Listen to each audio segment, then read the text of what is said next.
Welcome to From Mess to Message, a journey to purpose. I'm your host, Winfield Sargent. Today we are honored to be joined by three incomparable, outstanding, dynamic young men in the arts of dance and movement. So without any further ado, I'm going to have these gentlemen introduce themselves to us. Gentlemen, welcome to From Mess to Message. Thank you. So let's start with this young man here. Please introduce yourself and tell us a little bit about you. Well, thank you so much for having us here. My name is Jamal Barnes, and I am the director of the Brooklyn Music Dance Center and Music Dance Company. And I have been in Brooklyn for 21 years, and I'm a choreographer, dancer, and many other hats that I wear occasionally. So. My name is Bouey. Thank you for having us. And I am a dance artist, new to New York, been here for 2 years now, choreographing, dancing, educating, and being a community organizer. Yeah. Wonderful. My name is Orlando Hunter. I am one half of Brotherhood Dance. I have a company with my partner, Ricardo Valentine. I'm from Minneapolis, Minnesota, and I've been creating work here in New York for about 4 years now. 4 years. Mm-hmm. Okay. So this, I had the honor a little over 2 weeks ago of being part of the contemporary improv for Black men. And I thought that it was, at first when I heard about it, I was like, oh. Yeah. And then I had the opportunity to actually go over to Restoration Arts, and it was a Sunday afternoon, and it was a blessing. It was very enlightening. It was very soul-searching. It was very moving, and as well as it was very, it helped me be a little bit more grounded and understanding the path that I'm on at this particular moment. So I wanted to bring these young men on so that we can talk about dance. Not only just dance, but movement. Movement as a healing tool. Movement as a coping mechanism for the times that we're living in right now. So what I would like you gentlemen to, well, first I'm going to start with Jay, because I know Jay, just this year, you actually started doing these improv gathering. Yeah. Tell us, and then you connected with Jamal with Music Dance Center to take this to the next level. But tell us where this project, where was the birth? Where did it come from? Yeah.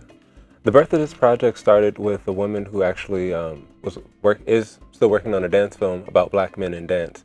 As part of her process and rehearsal process, she wanted to have some improvisation classes facilitated by other Black men.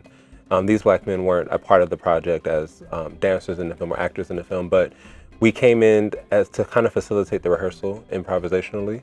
And when I was asked to come in, it was just like an hour quick thing, but it was extremely it was a quick transformation for me to be a part of something like that. And I immediately told her, like, there needs to be more of this. Like, this needs to happen more often. This is definitely a need. As a facilitator, I was moved for the rest of my week. And Jamal definitely heard about this and reached out to me and said, hey, do you want to do another one? And I was like, yeah, definitely. Mm-hmm. And, we shot some dates around and we quickly put this together. And it's one of those things that when there's a need, quick action is necessary. Mm-hmm. Mm-hmm. Yeah. And Jamal, what was the thing about this project that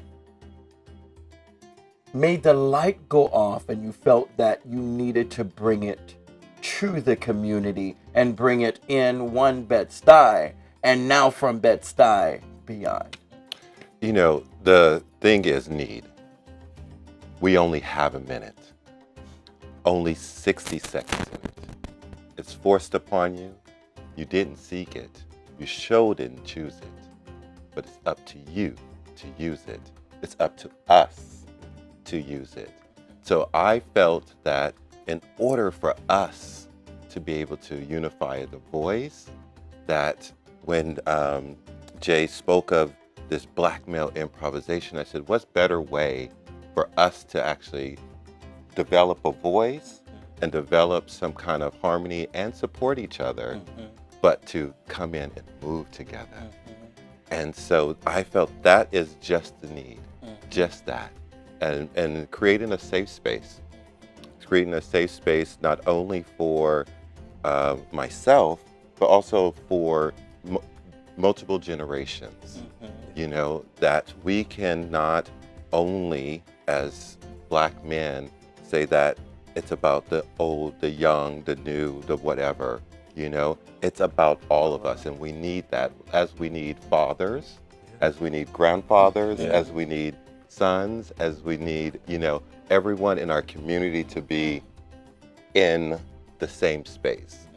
So this is what the contemporary black improv for black men is aiming towards, is giving it a space for men, black men, to dance together, saying that we are accepted as our multiple generations.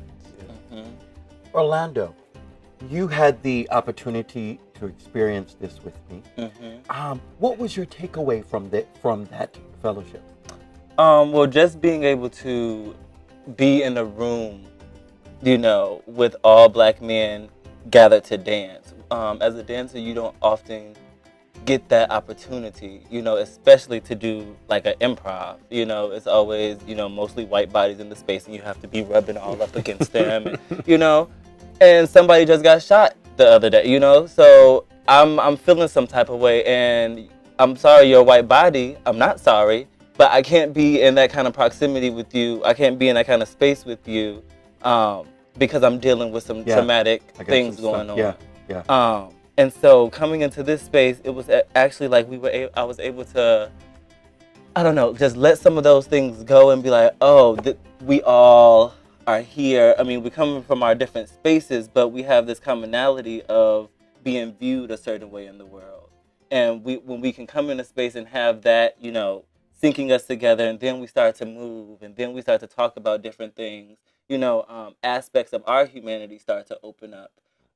And so we had really great conversation after and during the improv, and it was really great to witness. There was an elder in the room actually who just sat and watched the whole time, and it was really great to get his insight. You know, he said just by seeing us in the room, he was changed. He was forever changed. He felt like he was seeing himself in multiple iterations.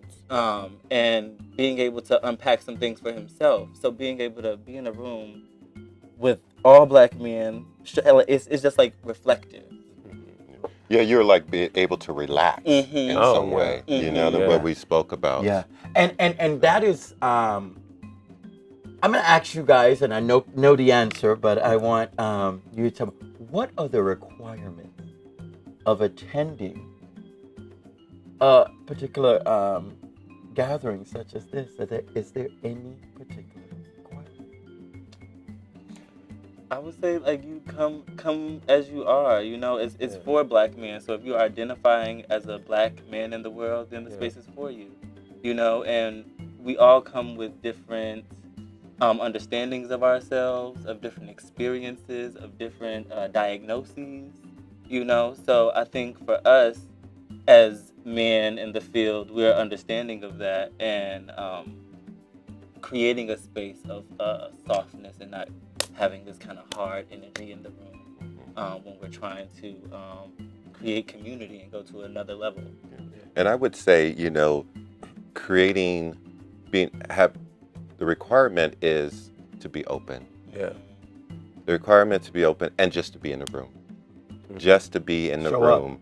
Show up and show up for you, and not show up for that too. But a lot of times we show up, but we don't show up as our authentic self. Yeah. We show up with the labels that were placed upon us. We show up with the stigmas that was attached to us. We show up with the judgment that was placed upon us because we just walked in the room. Mm-hmm. Yeah. And so showing up and showing up for you, but understanding your authentic self. And we're just going to segue into the stigma. Let's talk about the stigma as being a black man and wanting to dance. I know growing up in the Virgin Islands, I always wanted to dance. Dancing and music and movement was a thing that was therapy for me. When I was mad, I danced. When I was happy, I danced. When I wanted to eat, I danced. When I just danced. I dance in my sleep. And so, but then with that wanting to dance and wanting to move and do movement, a label came along with that desire, tapping into that part. And I want to look at the stigma because I know so many young men who are dancers, okay, and they don't identify with any particular label. They're just saying, you know, I'm a black man and I love to dance. Yeah. It doesn't make me gay, it doesn't make me this, it just makes me a black man that loves movement and loves dance. Speak on your experience as being professionals, and we'll start with you, Jay. Being a professional in the industry, growing up, wanting to dance, wanting to movement. Talk to the stigma. Yeah, the image of my body is really important to destroy the stigma. In high school, I actually looked quite bigger than I am now because I came right off the heels of playing football, running track, in marching band, playing basketball. Best male athlete in the school district. And one day I came home and told my family, like, hey, I want to dance now. It was like the last thing I expected to hear out of your mouth. Yeah. And they also expected me to try it out and like go back to sports, but here I am. In the school that I went to, in my high school, South Mountain High School, there were many other male dancers as well, but I remember hearing those same stigmas being spoken about, queerness, softness, being, kind of othering them because they were on stage choosing to dance. And when I got on stage and I chose to dance with my muscles and my height and my girth, it automatically shifted a perspective in many people, just because the way that I moved, and I didn't think much of it, but hindsight is showing me that my existence on stage in dance had shifted the minds, at least to question why they may have stigmatized some of the other men on stage and dance. And I have younger brothers, 2 younger twin brothers who came to the school and danced as well. And they were lucky enough to follow in that wake and not have to deal with that stigma. So now I'm going into schools teaching dance as a dance teacher and asking to be the ballet teacher specifically to allow and show black men that you can choose to do ballet as well if you choose to dance. You don't have to choose the masculine dance style of hip hop or breakdancing. You can choose to do ballet. And here I am with my size, with my muscles doing it. And I think in representing that helps for myself destroy the stigma without having to do much else. Yeah. Orlando.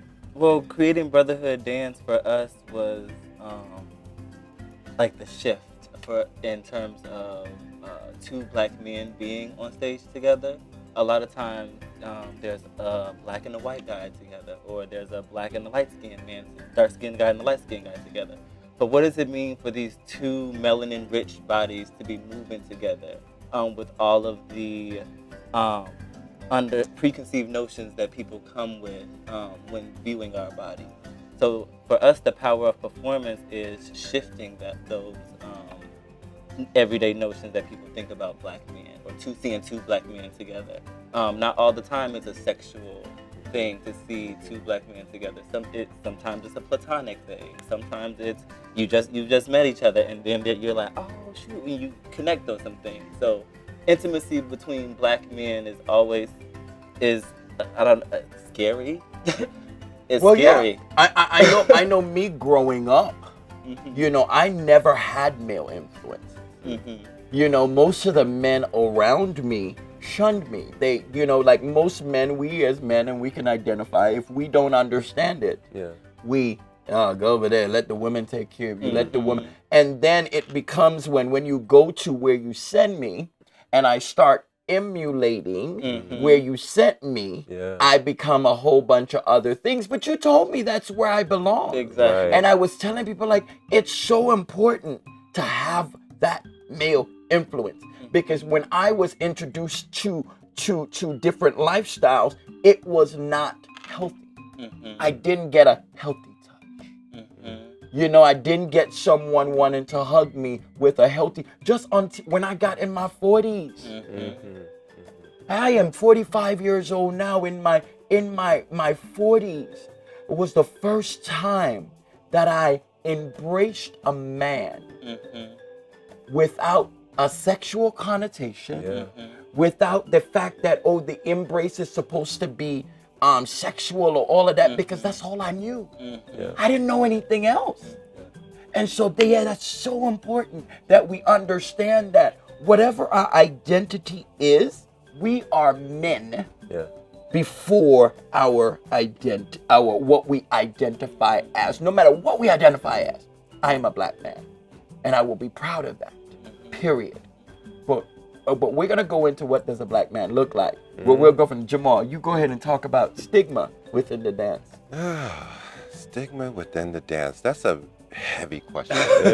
You know, it's very, very heavy because That's as a whole much other show. yeah, well, you know, as much as we would hope that it's evolved, just, you know, stigma as a male personally, you have two things. You play a role. You know, a lot of times in the story ballets, you have a man and a woman, and it's the romantic thing, and that's good. And as dancers, we also are actors, so we can play all of these different scenes of what a man is. But I'm hoping that this generation, and I'm seeing it more and more now, that is not being defined by their gender or being gender fluid, is what the kids are saying now. You know, gender fluid. You know, and I say this because I am in another generation that was very hyper masculine, but I was also in a very unique place. Being from Phoenix, Arizona, we went to the same high school. Yeah, Jay and I went to the same high school. I was there years before him. But little, not many.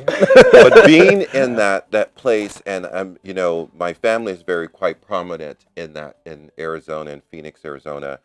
I did not have to suffer through a sense of being shamed about my sexuality or being ashamed about being a dancer, because that was such part of my everyday existence. That was part of what we did, you know, with the 45 on the thing, and we danced, you know, every birthday, every party. See, they can't identify with 45. You know, exactly. We had music. CD player? We had exactly. But we had music playing at all times, and dancing was a part of our number thing. So it was natural for me, and to my family, they always knew, you know, dancer, you know. And in the 80s, you know, you had Dance the G written on your cap, you know. So, you know, it's I hope that we are now the dance is being more and more visible for men dancers, that the kind of stigmas are no longer there or will not be there. We talked about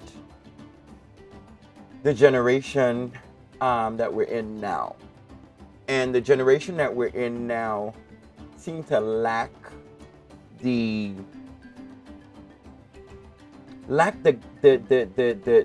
oomph to want to learn about their legacy. They're just, it's a now generation. It's right now. If I can't see it right now and it's in front of me. Speak to us, Jamal, why you feel that it is so important that we now we're in our 40s and we are now going. Yeah, okay. Well, you're in your late 20s. Yeah. And why? Because right now we're in a place where we're now, if you're in your 40s, male, female, your job becoming the matriarch and the patriarch of this generation. And Lord, that's me. But why? What do you think that we need to do? Yes. Well, it's interesting you asked that question, and actually I also want to get their perspective because it's not only someone in his 40s, but we also have to think about the following generation. Exactly. That's why I said they start with you first. Yes, and it'll be interesting, because something I say in my class all the time, and I usually start off my class this way, is that, I give them a port de bras, giving of the heart. And what is that? Getting your life, giving of the heart. And I said, okay, we're not going to do it like Frozen. We're going to give it generously. How do you give it generously? Because we're calling this generation the entitlement generation. And I don't buy it. I don't buy it because we, as the elders or people before us, haven't taught them how to be generous. I was taught that you can give. I was taught in order for you to receive, you have to be able to give. To make, it's almost in some way making room, So I don't buy this whole notion that everyone is that way. It's our duty as an elder artist is to say that you can be generous and give that generosity and how to teach that. That's what I teach. I teach people how to be human and good person in society today. I don't buy that we have to settle for one thing. Oh, this generation now, I make a conscious effort to one, speak to my parents and speak to those who have done what I'm doing, but before me and before I was a thing, because there's a lot of knowledge there. But when our generation, who is oversaturated with knowledge and information from our phones and the access to the internet, like there's a lot of things that we're learning that were told to us in one way, but when we learned about it, it was a different way. So it's almost like a disconnection of truths. Specifically talking about things about like the family. There's like a big preface on how the family unit was one thing. And really what we're learning is that the family units weren't much different than what they are now when it comes to single parent households and the marriage rate and same-sex individuals or same gender loving individuals. Like everyone existed at the time and different times nothing existed. Nothing is new. But it's painted to us. And we were asked to fall in line for something. Even when it comes to education, we were asked to go to school and get a higher education so that we can be promised a job. And now we have our degrees and no jobs. So there's a lot of distrust in terms of asking, and I think that distrust is warranted. We need to then dive deeper and then just, I always believe if you have a loved one that you have a grievance with, that's the one you need to talk to rectify that grievance. So if you have an older generation that has told you something, specifically your parents, go to them and ask them, why did you teach me this? Because there's always a reason why. A lot of it does come from safety. And sometimes, if you lie to save somebody from something, that lie comes back and it bites them. And you find out that if you had told us the truth about what it is and what it could be, we will be better armed and better able to find this thing called success. So with that, realistic preparation. Yes, that realistic preparation hasn't really been given to us. And specifically in the dance world, I am finding that my teachers, as great as they are, have not led me to be able to succeed as a professional dancer as well as I could have. A lot of conversations were not taught or even brought up about how to succeed and how to find this thing called success, networking, how to go to an audition. We have these things laid out in these lesson plans and the syllabi that we think once we get out of school, we're going to find success, and we get out and realize that most of that stuff isn't applicable until a certain level. Yeah, because academia has become a business Yeah. other than, the academy that's developing people to go out into society to be productive. It's about the business. And a lot of times, unfortunately, it's about your tuition and keeping their bodies in there. So they don't teach that's why I have my fight about academia, but that's fine. That's a whole other thing. That is. Yeah. So, Orlando. Well, I just think it really kind of boils down to mentorship, right? For me, I know as a young artist coming up, that's what I'm searching for. That's what we do search for in terms of who can come into the studio and see our work. You know what I mean? Who can talk about like the choreographic structure that we're using? Is it on Elia Pomare track? Is it on Ronald K. Brown track? Like how are we using these technologies of movement, to convey our stories, convey a message. And as a young artist, you're creating, but sometimes you don't even know what you've created because you just don't know because you're just creating. So you need those outside eyes, people who may have come before you, maybe your peers, to come in and say, hey, somebody else created something like this, or you're moving on the track of this person. Have you ever thought about this? We don't have that kind of lineage work happening. Yeah. And so that's what's disheartening for, I know, my generation, because that's what we've been like seeking. And sometimes to the older generation, it seems as though, we're trying to like beat down your door and like, hey, like, why aren't you doing this? But it's like, we had this conversation earlier. Maybe it's because those people didn't have that too. So they don't even know how to pass down the information in order for us to move whatever they've created forward. So it's really, it boils down to this idea of mentorship. And that's the whole philosophy of Brooklyn Music Dance Center, is to bridge that gap. Mm-hmm. It's so that we can be in that room together. We can have this kind of discussion, honest discussion. And, we need to have even our elders. We need to have the Bill T. Jones in the room, the George Faisons, the ones, Donna McHale, who's still alive. We need to have them in the room. This is what Brooklyn Music Dance Center is aiming to do, is to bridge that gap between the generation of African-American artists, and I say artists versus dancers, painters, whatever, a well-rounded person, that we can have that safe space. Go back to that safe space. Well, we can keep this conversation going. We're only a half an hour show long, but I want you guys to give your last words and also tell the viewers how they can reach you guys. We'll start with you, Orlando. Check us out, Brotherhood Dance, Facebook. We're B-Hood Dance on Instagram. We have a show coming up at Dance Space, October 19th through the 21st. Our work, How to Survive a Plague. Please come, show your love. Thank you. Last words. So, to be a black man means to be a man who identifies as black. That includes trans men, that includes Latino men, that includes biracial men, multiracial men.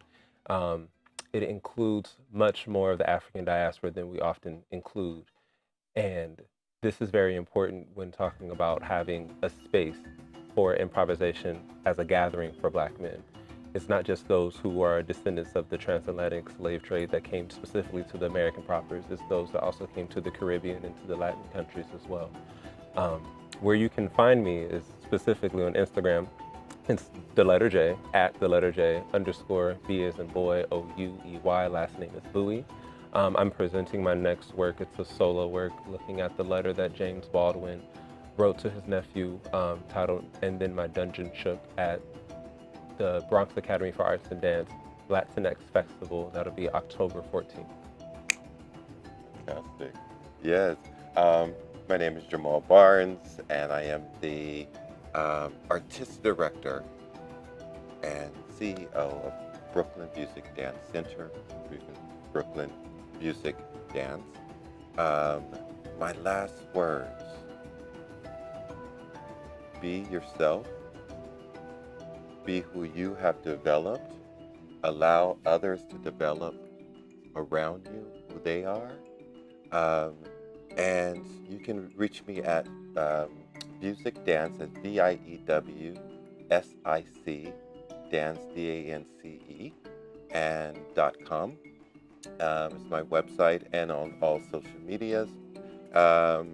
Also, I am now getting ready to do a month-long residency in Alabama, looking at Alabama artists and creating a work on the Alabama School of Fine Arts for their season, and working with the Alabama Ballet on the residency there. Well, awesome.